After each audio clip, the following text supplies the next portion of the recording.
K-Zone Baseball Development Podcast. I'm your host, Hunter Wood. Today we are digging into the current state of recruiting with an expert. I'm here with the founder of K-Zone Baseball Development, Jimi Keating. How we doing, everybody? First off, I want to give a big shout out to Teague Ridge and Talent Grace Marketing. We're just a couple knuckleheads sitting here at the desk and get to chop it up and talk ball. So, Teague, thanks for making all this happen. We got a lot to get through today. Let's go ahead and get started.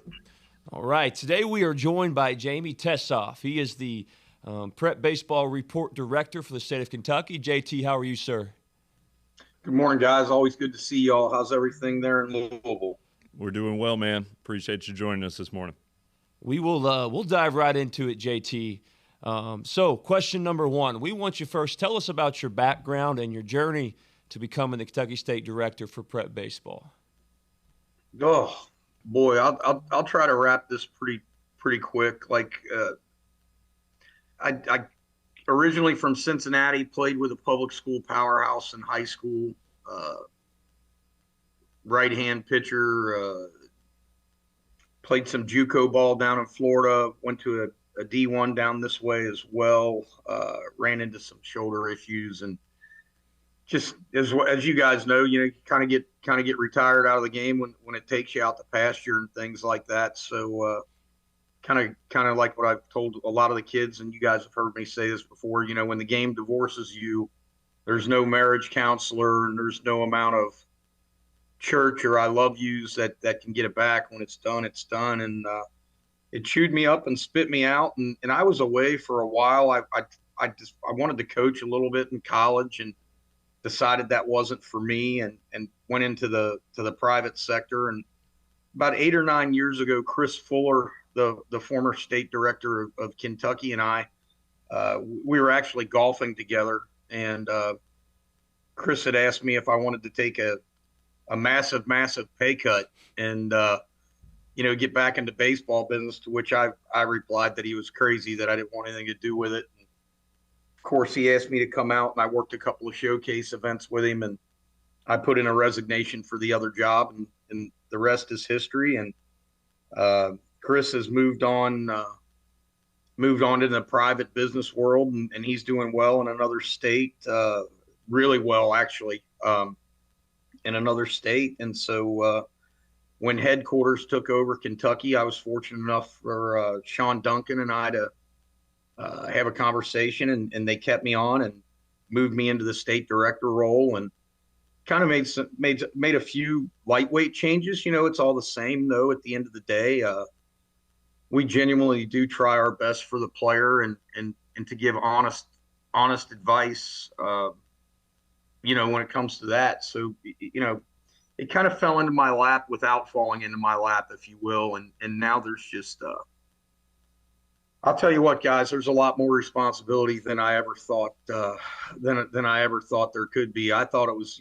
let's go watch some baseball. Let's write a couple articles. Let's do some rankings and talk to colleges and MLB teams. And that's the about as low as on the totem pole sometimes as it can be. But we're fortunate with, I just want to make sure that I mention Carter Floyd and Will Hanna, a couple of younger guys that have been with us for several years. Jeremy Bione, guys like that. Jeremy's more on a part-time basis with us now, but Carter handles a lot of the social media, and Will does a great job down in the western part of the state and throughout the state for that matter, handling some recruiting and helping with rankings. And they both have bright futures if they decide to stay in the baseball business.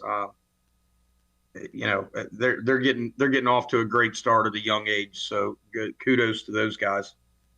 Yeah, man. So much of what you just shared there really checks out with kind of what our story was of like, okay, why is baseball over? I want to be involved, I think, but no, I'm going to take some time away. And then, okay, how does this make sense for me? So yeah, the part that you shared when you spoke at our recruiting event this past fall about baseball ending in a divorce, man, I think, Hunter, we both shared that's really similar to what we felt. Absolutely. And I don't think I've actually heard anyone put words to the feeling so well than that divorce aspect. I'm happily married, love my wife, Lord willing. That's never a possibility for us. But feeling like the one thing you love so much is taken away from you or gone from you or has left you, that's probably the best way to summarize what you discussed, that divorce aspect. When, just like everyone's always told us, and we continue to tell guys, you'll take those cleats off the final time one time, and you will not be ready for it. So it's awesome, JT, that you found your way back to baseball, and you noted your importance in this area and your role as the state director, and just how important that role is. We have found, as we help on the recruiting end a lot, one of the first things coaches will do as we send them a player is they'll go to PBR and they'll check the numbers to make sure we're not lying to them. So you have a lot of responsibility in this space. So I want to get into this. One thing I know that is on the minds of a lot of Kentucky sophomores right now that are watching this podcast, and many of those in which we train, is a very big event that known as the Junior Future Games. So to the listener out there who doesn't know about the Future Games, will you tell us what this is about, what kind of impact this might have on them, and how you go about building the roster for the Future Games? Yeah, so, actually, guys, there's 3 events down there at Lake Point that all coincide with each other during the same week. The Junior Future Games is 14U. The Future Games are 16U. And then we have a thing that an event that got off the ground about 3 years ago, which I love. It's probably my favorite part of the whole week down there, and that's the Senior Future Games. Guys going into their senior year that are still uncommitted, and I'll touch on that one first. The Senior Future Games, we are combined with Indiana, so it's a Team Midwest is what we're called, and Cooper Trinkle, who is the scouting director over in Indiana. I'm sure you guys are familiar with Cooper's work. Cooper is one of the best in the country within our company at evaluating players. And Cooper and I take these seniors down, and we'll take 11 or 12 from each state. And I believe this last year, Team Midwest, I believe we are second currently in Division I commits from that event. And we've struck on a 100% success rate. 100% success rate, kids getting offers after that event to go to college. So Senior Future Games is a big thing out there. A lot of our guys, that didn't quite get the recognition, they go down there and they get put on the big stage and things like that. And here's the thing, man, you go down there and you perform. We had Anthony Capola is a great example from Ryle High School. Capola, like 45 stolen bases last year. I think he basically led Kentucky in stolen bases. And, he's not a guy that's going to wow you physically and things like that. But he went down there and he was just better. He was just better at baseball. And at that point, in the recruiting process, those coaches, if they're going after guys going into that senior class, like Anthony committed to George Washington, and they want players that are going to come in and contribute immediately, and Anthony was that guy, and we had several others. But the big event is the 16U, the Future Games that you guys are talking about. That's attended by I want to say over 450 Division I college baseball coaches. It's controlled chaos, and it is some of the best, if not the best, players in the country. And I mean, it's high quality. Of course, it's still regulated games, and things like that. So it's really, really a crazy experience. Like our kids, I remember, I guess in 22 or 23, it was 23 or something. I remember some of our kids walking in, and I was walking down the line, and I stopped, say hi to Tony Vitello, stop and say hi to Eric Snyder. And, I see John DeLora from TCU. I see Sean McSheffrey from Arizona State. Our old buddy from Hazard, J. Bob Thomas, the recruiting coordinator at Texas Tech. Some of them kids were like does he know who he's talking to? So, and it's a really, really unique experience. And if you go down there, we only take like 24 players, um, 14 hitters is typical, 11 pitchers, if we take 25, but could be 15 and 9, 15 and 10. You're going to get a couple of at bats a game. You're going to get a showcase in front of all these coaches. And then you're also going to get live BP before one of the games. It's pretty intense. We play 3 8-inning games, and POs get 2 innings. Two-way guys get 1 inning on the mound.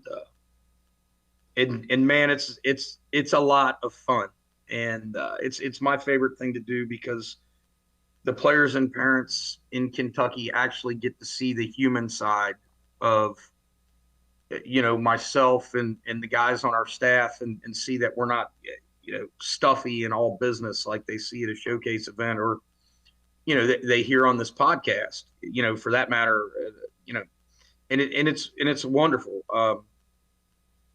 They get to see that I have a family outside of baseball. Like, I have somebody that, a lot of guys know about her, and she's not a ghost. But she comes to the future games and sits out in that heat, every year, and she loves it. And it's shocking to me. Very fortunate my wife is willing to go do all those things as well. But with the Future Games event, that is such a cool opportunity, because one thing that we've found is we've really gotten involved in recruiting in the last year is that colleges don't care about stats anymore. Like the stats that players lay down in high school, we never send them. Like, I don't know that we've ever been asked for high school stats. And I think a lot of that is just because, if you're a college coach 4 states away, you don't know if that was against a 64-mile-an-hour fastball or 92 with run. So it's an environment where they actually get to see you compete in probably, for a lot of these guys to go play small Division I college baseball or junior college baseball or D2, D3, whatever, when they think back on the most pressure-packed moment that they ever stood in a batter's box or took the ball on the mound, there's a high likelihood that it's actually when they pitched at Future Games. So college coaches get to see you in the fire. And we all know, speaking from the old head side of this, that's the big thing right now in college baseball, and it's the biggest thing working against high school guys, is there's not a way for you to be as battle-tested as a mature 23-year-old hitter in the box who's failed a bunch and is comfortable failing. These guys really get to be on an insanely public stage and figure out what they're made of against some of the best in the country, when maybe they've been hitting against 86 every night, and hey, that thing's coming in here 96, and LSU is going to walk over there and talk to that guy in a minute. Let's see if I belong here. And it's a pretty cool setting that you guys offer. I think it's the best event that happens in the country, and I'm hoping we could be sitting right next to you in the fold-out chair watching some of our guys throw down there this summer. But Hunter, what do you kind of feel with that event? And I think you attended that event. Yeah. As a so coach, that was going right? to be my segue here. So I told this in our first pod about my journey. After I was done playing, Rich Maloney at Ball State hired me on as the volunteer assistant, and it was a time where Glant, he's now a major league pitching coach, by the way, he was transitioning to a new job, and I went down to the University of Louisville, and I had to pass the NCAA recruiters test, and I had about 2 days to study for it. So when I went to this event, it was in 2019. I did not know the monster that was PBR at that time. Last time I'd went there, it was under a different name, like the Lake Point Complex. So we go down, and exactly what you said. I'm there in a Ball State hoodie with 2 other Ball State coaches, and I'm brushing shoulders with Tony Vitella and all those coaches. So yes, I've been there. It's insane. And it's awesome. And I think one thing that you noted that's really important is as the recruiting window has seemingly shifted backwards, meaning, I got 3 phone calls on July 1st. That was the first time they could contact you in 2013. And I was committed by July 4th. It's getting deeper and deeper because We know the advent of the portal, and you have to be ready to go right away. So I think the senior games, as you noted, that's just a seemingly new event for you guys. It's becoming more and more important because, let's face it, most college coaches, they love metrics and they love seeing guys play on film, but they want to put eyes on them.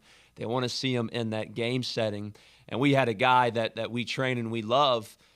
He's exchanging text messages from a Power 4 that is literally 2,000 miles away from his home because they saw him at this event. And no other, way, shape, or form would they have seen him if it wasn't for the Senior Future Games. So these events and their magnitude, it's honestly hard to describe. So we are big fans of those events, and we think that's a wonderful platform for these Kentucky high school players.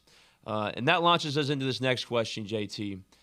How have you seen recruiting shift since we'll call it the COVID era, where coaches were not necessarily able to get out and see high school baseball games, or are not able to recruit the way that they had in the past? And maybe we put that right along with, how have you seen recruiting shift in the last 5 to 10 years as these services have increased in validity?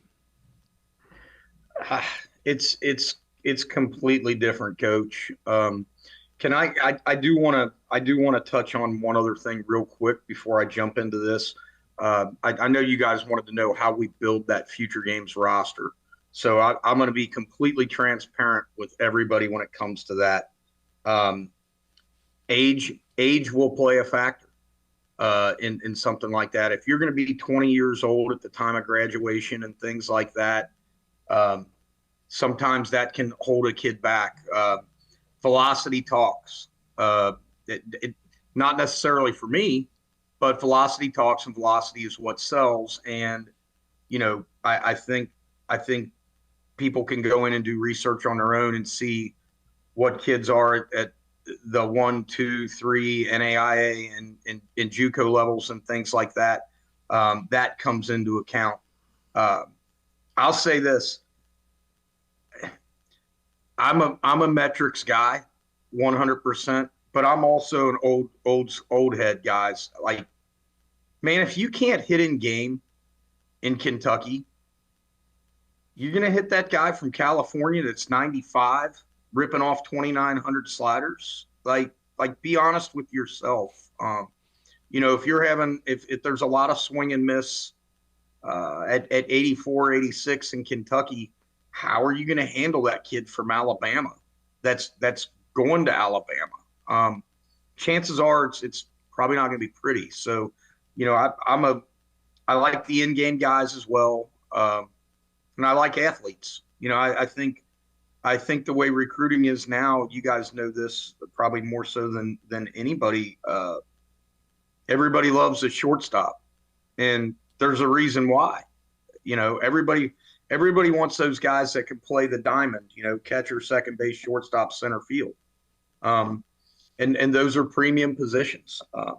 And thank you guys for letting me just touch back on that. I just don't want to avoid that question, because I know it's big, because every year there's going to be 3 or 4 kids, minimum, that are going to be upset about not going and things like that. Hey, I get it, but I'm taking 20.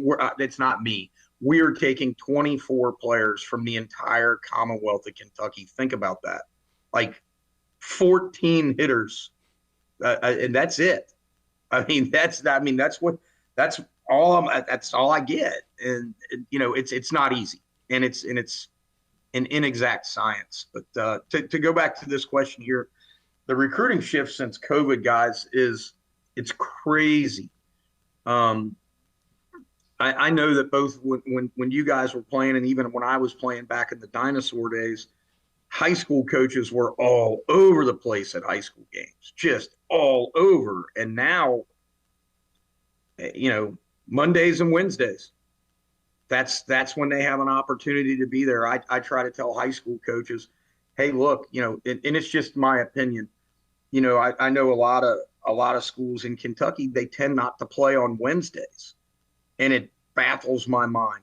It's mind-blowing to me, because I would schedule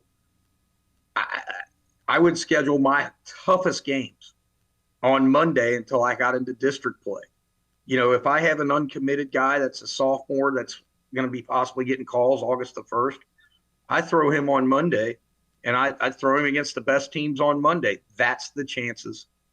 90% of the time they're going to get there Monday and Wednesday. And, some do it and some don't, and to each their own. But yeah, there's not as much of like in-game or in-showcase evaluation. They see film. They want film now. And then they'll call you guys. They'll call the summer coach. They'll call whoever's at their facility. They'll reach out to me as well. And if there's somebody that I really like that's affiliated with another facility, you guys know this. I'll make a phone call. I'll call Monty Lee at South Carolina. I don't care. But as you guys both well know this, you've got to be good enough, and you have to be good enough, and you have to be realistic in your expectations. And I know there's a question that we're going to jump into here soon, and I won't let the cat out of the bag with that. But I think there's a lot of unrealistic expectations with players going to certain programs, and I think more so than anything, also, guys, I think sometimes these college coaches jump the gun on a player and commit a player too soon. So there's some truth to that as well. And it's not easy. It's not easy for them. It's not easy for you. It's not easy for me. And if it was easy, everybody would be doing it, right? I think a lot of players and families listening to this that maybe don't understand the magnitude of college baseball, I think one of the most common mistakes that happens is they don't understand how many people are actually really good at baseball. I talk about this a lot with our guys. There's not a guy working out there somewhere delivering packages who's 6'8" with a 40-inch vertical and shoots the three well that the NBA just missed on. Like, if you're good enough, you're gonna get there. There's not a guy out there that ran 4.4 and is 6'6" and had great hands and a nice route tree that could have been a Hall of Fame wide receiver, but somebody missed on him. That's not the case. The question I've been asking all week to my athletes is, how many guys in the world do you think throw 92? It's thousands. It's literally thousands. I'm an old head with a bad neck, and if I fired it up for a couple months, I could probably crack it. Like, there's so many people out there that are so good, and I don't think players and families even understand how many college baseball programs there are. I mean, I don't want to put an actual number to it. That would be something we'd have to look up. But I think it's got a comma in it. Like, there's more than 1,000 college baseball teams. And I went to a Division III regional a couple of years ago with two schools playing that nobody's ever heard of listening to this podcast. And both starters threw a 94 on the board in the first inning. So if you think 94 is guaranteed, I'm choosing between the fifth round and the SEC, just understand – there's a guy somewhere that you're never going to hear about at a school that you don't even know what state it's in or what color it is, and he probably throws 94 and 4 pitches for a strike. The margin between guys chasing the Hall of Fame in Major League Baseball right now and, to be honest with you, some of the top-end high school talent in the country, the margin is so small. So the little things get expanded the further you advance in this game. The mental side of things, the physical preparation, your ability to stay focused with all distractions around you. And for a lot of high school players, they're going to move away from mama for the first time and figure out how to do that whole thing. But the reality of it is, since COVID, everything's video heavy now. We bought a fancy, expensive camera, and I edit something almost every morning. I was making a commitment graphic before I hopped in the truck to come up here this morning. So we are very aware of the video side of things. But for a lot of coaches, they want to see them play in person before they're going to commit them. And you mentioned you feel like sometimes college coaches might jump the gun. Committing a player based on video alone is a risk because the video can be deceptive. And we say this as people that run a recruiting service, and I edit the video. I've edited video before and been like, hey, the last 2 minutes and 45 seconds of these swings, we say it a lot, that's not it.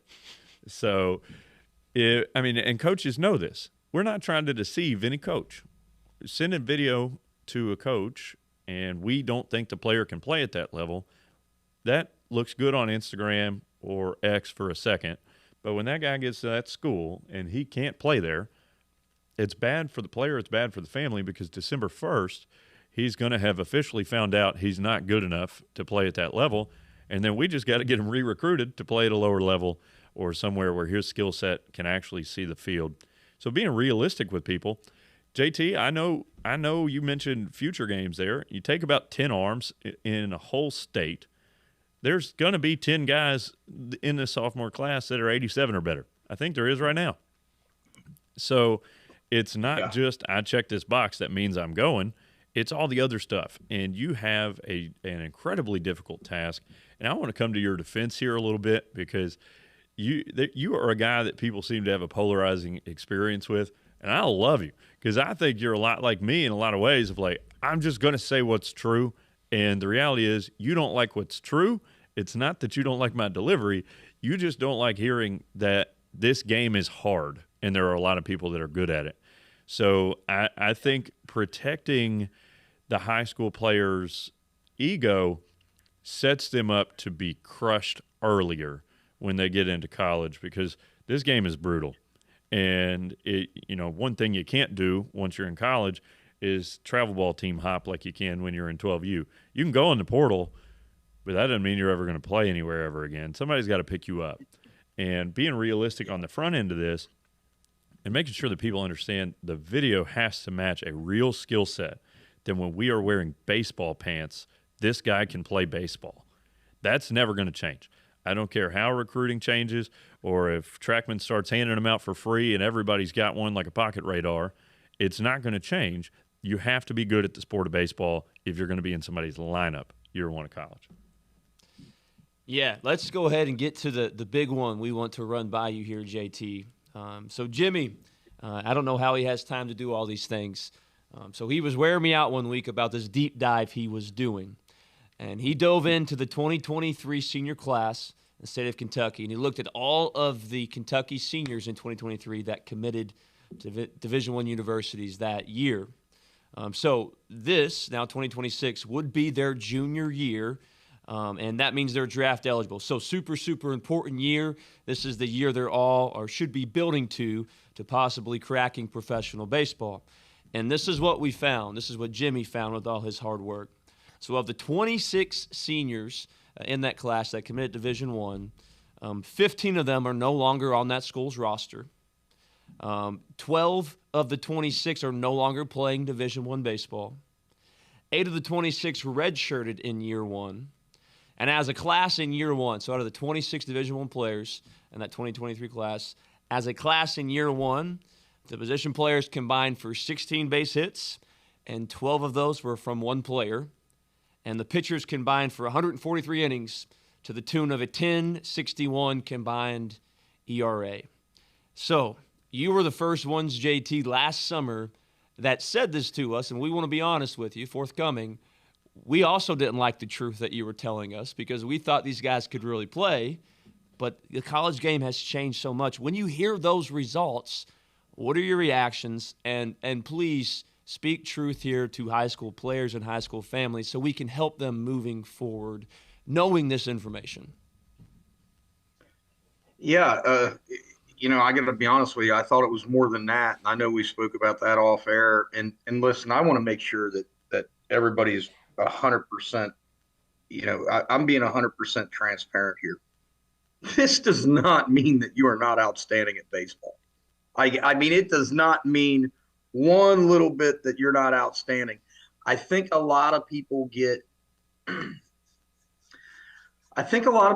tunnel vision, guys. I think that's the right way for me to describe this. You see straight ahead. You might have an academy, or you might have a facility. You might have a summer coach that played and really, really believes in you. Like, there's been guys that I believe in that have washed out. And listen, that's the beautiful part of this game. Sometimes you hit, sometimes you miss, but you have to be for somebody like me, listen, if I miss, I am the first person to apologize and say, I can't believe that. I can't believe that. But I miss, and if somebody's out there telling you that they don't miss, they won't be around this game for long. I promise you, because their ego will get the best of them. I'll say, and I want the parents to understand this. I graduated high school in 1989.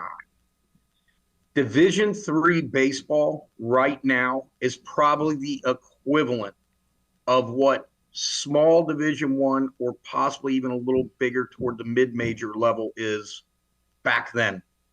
And that's 100% truth. When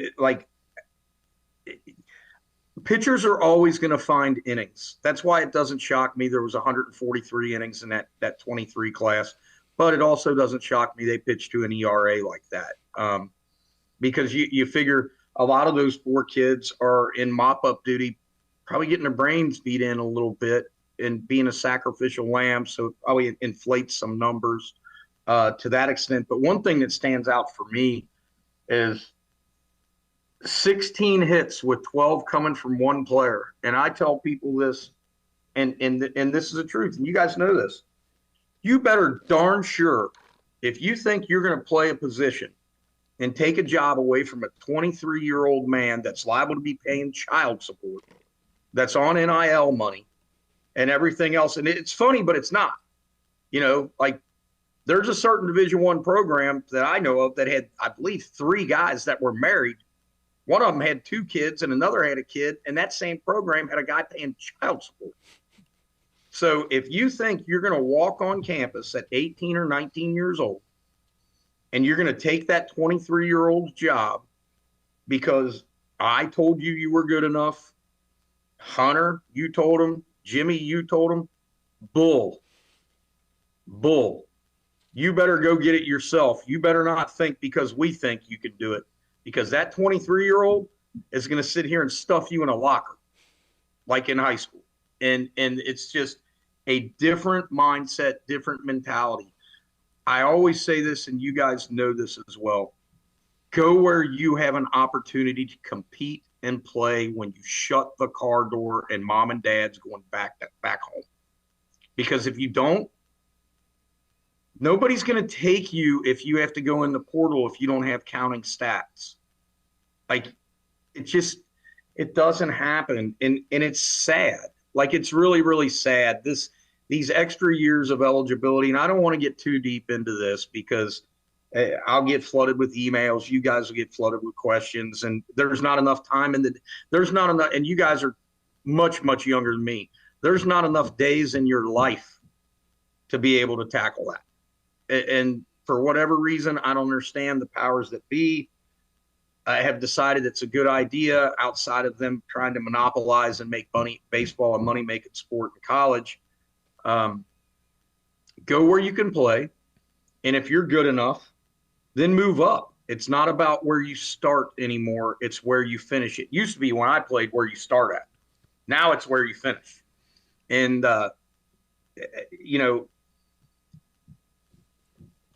if you're not getting phone calls, like if you're a senior right now and you don't have offers on the table from a Division I program and you think those calls are still coming, I mean, good luck. And I hope they do. And believe me, I mean that. I'm not making fun or poking or prodding here, but I mean, it's just, they're done. Most of them are on to 28s, much less 26s.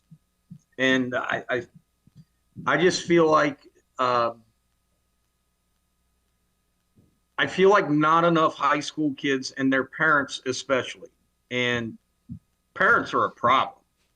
And let's be honest, and I know you guys know what I'm saying, even if you don't want to admit it, because parents only want the best for their kids, and justifiably so. I wish that more parents would go down the street in Richmond and watch Eastern Kentucky scrimmage in the fall. I wish they would go to Morehead State. I wish they would go. And for the ones that have high aspirations, I'd love for them to go right there in Jefferson County down the street from you guys, about 2 miles, and watch Louisville scrimmage. And then go over to Lexington, take that in, And so then you can see what those guys look like, not only physically, how they conduct themselves on the field, how the coaches handle them, you know. And once again, I'm not saying you're not good enough to play there, but you need to go see what that looks like on the field before you can say, man, I really liked the coaching staff, or I thought the players were really great. Well, you only know the coaching staff when you're there on an official visit. You know, you don't know what they look, sound, act, and carry themselves like on the field. Go see, you know, I mean, you're talking about the rest of your life, you know, and I know you guys have heard me say this, and I mean this. I don't care about the next 6 years of your life. I do, but I don't, you know, but I do care about the next 60. And if it's a matter of me speaking truth to give you an informed decision that's going to affect the rest of your life in a positive way, then I'm willing to make some people a little uncomfortable with that. But more often than not, I hear a whole lot of, man, I wish I would have listened. Man, how much of what is he's saying right now sound like what comes out of my mouth all the time? Like, I'm willing to hurt your 16-year-old feelings to keep 36-year-old you's marriage in a better spot and to make sure that you don't have lifelong impact based on a decision because you think you're good enough to do something that you're not. And nobody wants to hear that they're not talented enough. And you brought up EKU, man. That was a lesson we learned hard. A player that we've trained for a long time. Hunter was swinging with him when he was 12. Started off at EKU, and he you know, November. Hey, this doesn't look like it's going to work out. We're shopping him again. He's currently at the Division II level now, and in a spot where we think he can have a lot of success. And could he have played it at EKU? Certainly down the line, but they don't have those roster spots anymore to hold those guys for a year from now, 2 years from now. And to the parent listening to this, we're hinting at it a little bit. This landscape is changing, and anybody that tells you that they know exactly what this landscape is headed to in even 12 months, they're lying to you. We have situations where roster spots are changing, the portal is changing, and then the big one looming is Major League Baseball and the collective bargaining agreement. The 2027 Major League Baseball season, we're not even sure it's going to happen. So there's going to be a lot of changes that trickle down and affect everything, because if they shrink the rounds of the MLB draft, which a lot of people think may happen, or maybe they drop some minor league programs, you're just running out of places for really good players to be in the spring. And where will they be? They will be in college baseball. So if a guy that would have been in AA is now playing for Austin P, then the high school guy that could have been at Austin P, he ain't there. So that means he's at the Division III by his house, which means you might have a 96-mile-an-hour freshman pitching in Division III, which means that the 84-mile-an-hour freshman might not play college baseball anymore. So as we shrink it and we trickle it down, the access to the information gets more and more vital, because it used to be if you could compete and you would go to these tournaments where all the coaches would be, you'd find somewhere to play. And that threshold for how good is even the worst college baseball player is like a really, really good baseball player. So something you said I want to make sure I reiterate here is none of this means that you're not good at baseball. There are just so many people that are good at baseball, and there are factors that you can't compete with when you're 16. You're mentioning married players. That guy might be on school 4. Like, there's just a toughness that comes with that that's really hard to match. And you said something that we want to be about, and we want to continue to make sure K-Zone always functions like this. At the end of the day, this is just a game.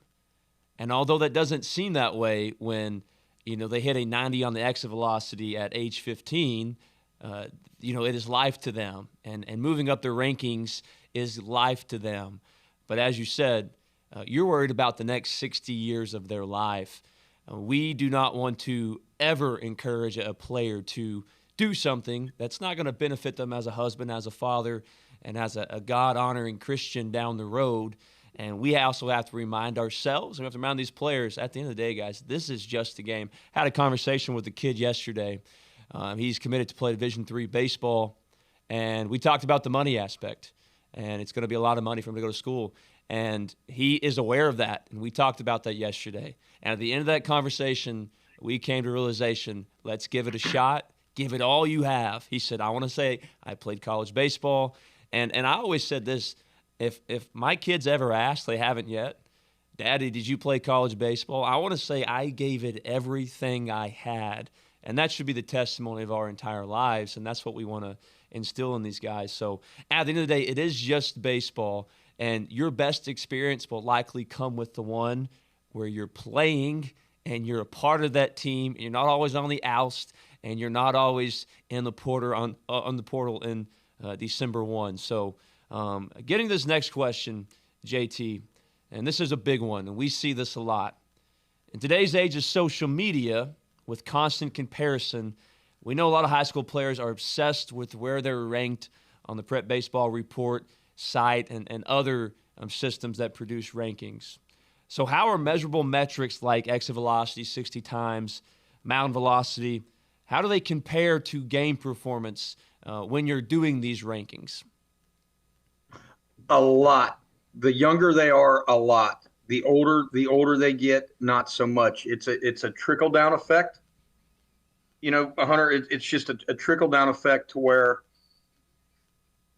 measurables are what draws the eyes in this day and age. 90 plus. It'll probably be 92 here in the next couple of years. You know, exit velocities getting to 100. You know, whatever it may, a 60 under 6.7. Just infield velocity over 86, 87. I'm just spitballing here. Outfield velocity 90. As far as the rankings, what I'll say is this, because there's no possible way that everybody's going to be happy with those things, and I understand, and believe me, I understand, and it is mind blowing. I was doing some yesterday, literally 14 hours with about a half an hour break yesterday, and it's a process. What I say is this: don't pay so much attention to the overall rankings. Look where you're ranked positionally. Because the overall rankings, especially in a cooler weather state like Kentucky, is always going to favor pitchers. Pitchers are always going to clear. You might have a 95 mile an hour exit velocity and be the 7th ranked third baseman in Kentucky. Really good. Like, you're really, really good. But you might be ranked 95 or 100. Because there's going to be 40 pitchers, 35 pitchers that are 86 plus, 86 to 95. So overall rankings are more subjective. Positional rankings are something that I encourage people to go and look at, because when you go and look at positional rankings, you can go into everybody's profile. If you have a prep baseball profile created, which obviously you do if you're ranked, you know, and you can go in and look at the comps on that kid. It's just like buying a house, guys.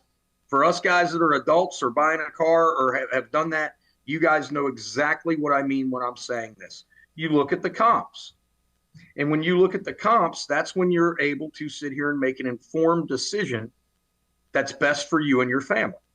So look at the comps. Does this car ride better? What's the payment? What's this? What's that?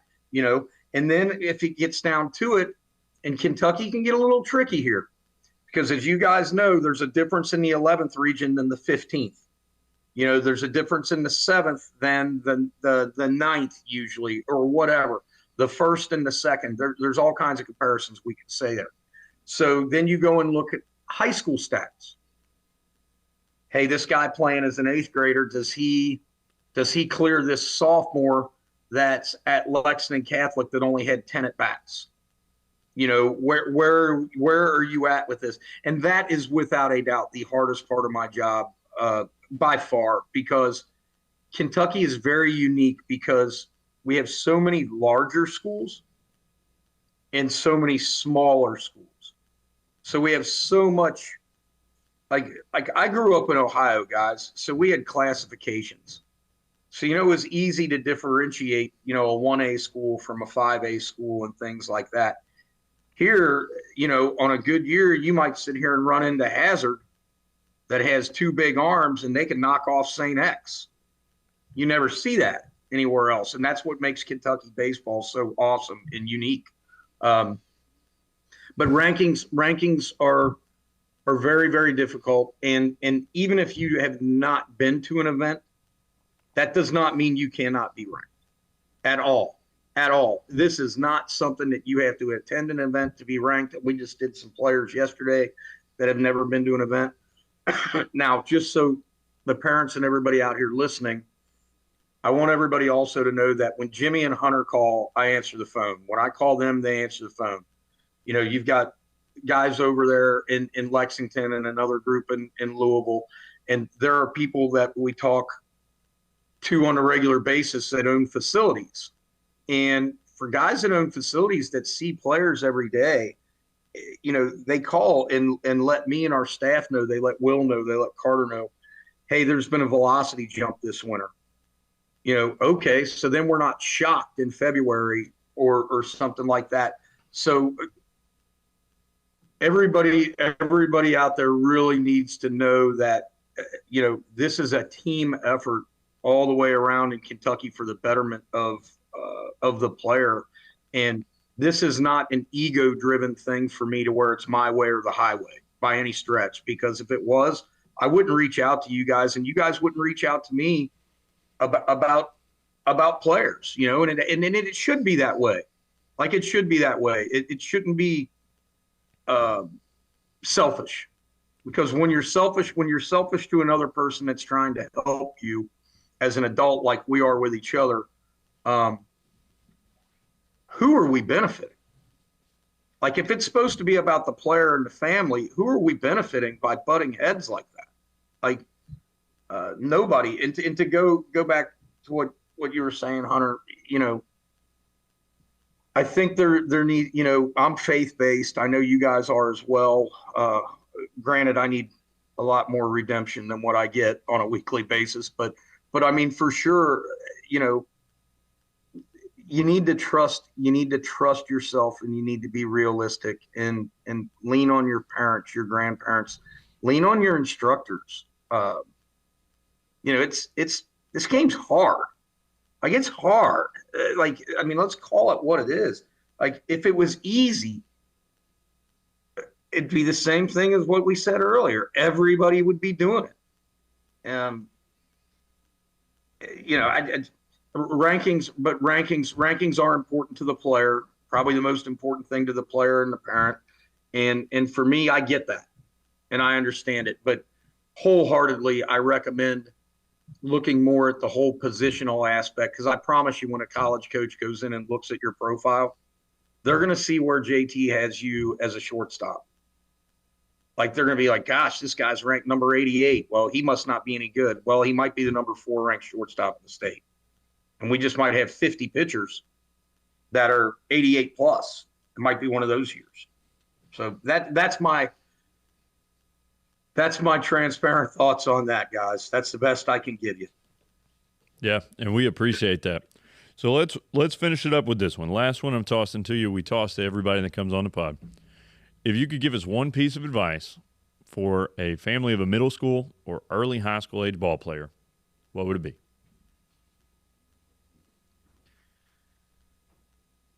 Clean your room. Be a kid. Go fishing. Take your craft, being baseball, take it serious. Every time you go to the facility, or every time the umpire says play ball, or every time you hear the national anthem, you better, if you want to get out of this game every little bit you can squeeze, you better play like it's going to be or has a chance to be your last. Don't ever take a play off, and that's easier said than done.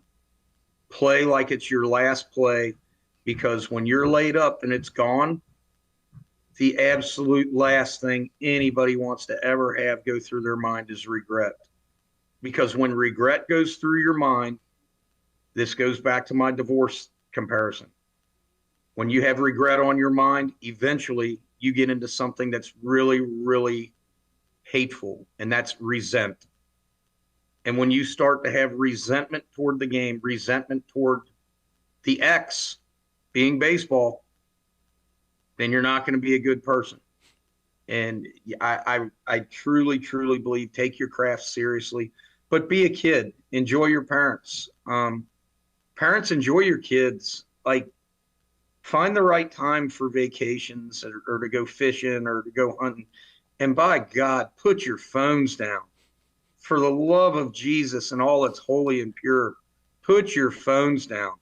You're not missing anything. I promise you, you're not missing anything. Go play basketball out in the driveway or something. Now, if you're committed to a D1, don't go water skiing, snow skiing. Don't go do anything like that. Don't go play volleyball, at the family reunion out there if you're committed to Tennessee, and then go rolling in wearing a walking boot and expecting Josh Elander to welcome you with open arms. But no, that's the one bit of advice. Take your academics serious. I know some schools,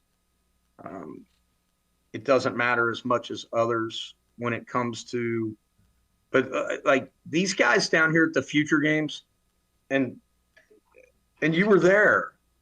These guys at the future games, they're going down there to do one thing and one thing only. They're going down there to put a whole bunch of 110s down and scratch a whole lot of names off. Because if you're there, chances are they already know you can play, and they've done the research. They get my roster a week prior. I send it to over 80 schools every year. I do that because I want our guys to have an opportunity to be looked at and researched before anybody else. So I try to do that to the best of my ability with regards to those guys. And I think it's important for our players because, we're coming from a smaller state. And, we're not Florida. We're not Texas. We're not Georgia, California, North Carolina. We don't have 60 draft guys like they do in Florida, in these other states. I think it's great this year. What are we getting, guys? What are you hearing? I'm hearing 5 or 6 guys getting some draft interest. That sound about right? Right around there. Yeah, I think that's great. I think it's great. And here's another thing with my transparency. How many do I think are going to go? I think we have a legitimate shot at 2 or 3. I think we know we've got the one surefire guy, day one guy, but I think we've got a shot at 2 or 3, and I think a couple of them might be your guys. So, hopefully it works out. Well, this has been super informational and super helpful, and I hope everyone is seeing JT is a real human being with emotions, and he's a real human being with a family, and he's just got a really tough job, and he has spoken so much truth this morning, the same truth that we tell our guys and our families as much as possible. So we appreciate your time. And before we get out of here, if you found value in today's episode and you're serious about improving yourself on this baseball journey, we encourage you to step into what we call the Dugout. The Dugout is K-Zone Baseball Development's online community built for players, parents, and coaches who want real guidance through the baseball development process. So when you join the Dugout, you'll get direct access to Jimi and myself, where you can ask questions anytime. You'll also get locked-in rates for services and training. And every single week, you'll receive an exclusive video from each of us covering topics about like what not to spend your money on, understanding how colleges actually find players, physicality, and everything that comes with navigating a baseball career. So it's a place you can stop guessing and you can start having a clear plan of attack. If that sounds like something you need, head on over to kzonebaseballdevelopment.com/dugout and join the community. For just $11.99 a month, it might be the best investment you make chasing this dream. So use code WORK to get the first month free. Once again, we want to thank you, JT, for your time and all your energy and effort you spent with us today. Hunter, Jimmy, it's always good to see you guys. Hopefully we can do this, more often. The high school season starts on Monday. Good luck to everybody with regards to that. And maybe we can do this, I don't know, monthly or something like that. We can do a month review or whatever. I enjoy being on with you guys. It's always fun. It's informative for me because I'm trying to learn every day as well. And you know, we can talk about summer schedule and stuff like that. We got something brewing, you know, a little college campus tour going to go on, you know, during the quiet period this year. We're working that out with Murray State and Eastern Kentucky and Western Kentucky, so we can get kids in front of their staffs as well. And I am sure that the three of us will work, you know, in conjunction with that on players that we think are good enough to go, and that should go to something like that. But I can't thank you guys enough for the support that you give us in prep baseball, Kentucky, and our staff. And if there's ever anything you guys need, you know my number, and of course I'll reach out to you guys if I need anything. So I can't be more thankful. Thank you so much. Well, until next time, this is K-Zone Baseball Development Podcast. And remember, Christ is King, baseball is a game, and work works.